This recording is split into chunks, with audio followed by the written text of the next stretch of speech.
Hi, welcome back to Super Biased Video Game Ratings, where we review video games in a biased manner. Now, most of my reviews, I believe, have been horror games, but this episode, it's gonna be all horror games.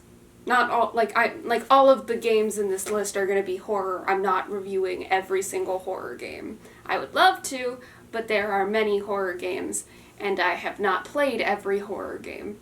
So, yeah. Since it's spooky season, hopefully maybe some of you can download these games, and then you'll have spooky games to play for spooky season. Let's get started. Franvo. Franvo is a beautiful game, despite its more cartoonish graphics. In fact, I think the graphics are part of what makes the game so good. The cutscenes, the story, the essence of the game comes from the fact that it's like this nightmare scenario, all these horrible things are happening, but it's told through the eyes of a child. It is a wonderfully fascinating game, and I highly recommend it. Simulacra, Pipe Dreams. This is one of the more niche games on this list, but I cannot recommend it highly enough. It is a wonderful meta horror game. It's only $5 on Steam. It's not super long, but it's only $5 on Steam. It's well worth it. It also has multiple different endings, so it's got replay value. It's a fun parody on the Flappy Bird thing, and it is kind of making a point about our society. I think it is anyway. Maybe I'm just looking too deep into it, but it's a good game. It's a very good game. Break the game. So in this game, you're basically helping out a bunch of blocky characters and helping them destroy the game that they're trapped in. And it's this really weirdly poignant game that makes me feel at some point sad and kind of uneasy, despite the fact that, like I said, most of the characters are cubes with eyes. The gameplay is decent. I think that the benefit of this game comes from the story. But it does have gameplay. It's not like a walking simulator, so to speak. Overall, I'd say it's not the best horror game I've ever played, but it's cute, and if you have time, you should check it out, because I did like it.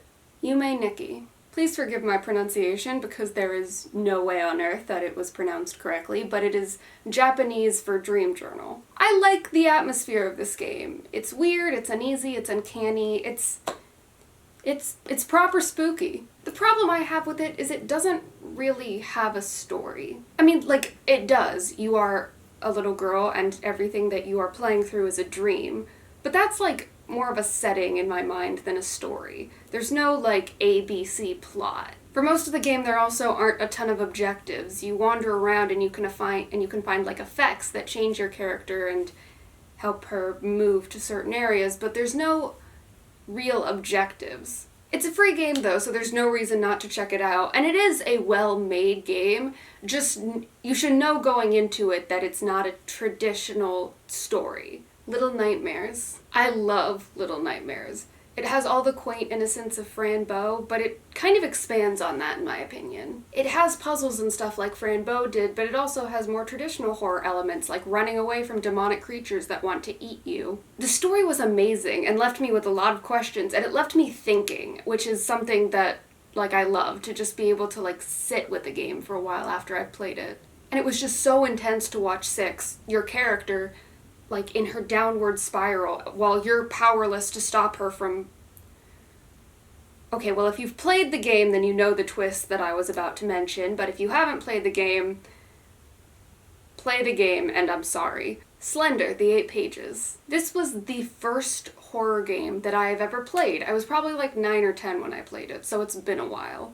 And because I played it when I was 9 or 10, this game probably isn't even half as scary as I remember it being, but the series is called Super Biased Video Game Ratings for a reason, so I warned you. Anyway, this game absolutely terrified me. So when I played it on our family computer in the office, and I was terrified the entire time, but I played through the game, and then I couldn't figure out how to exit out of it when I was done.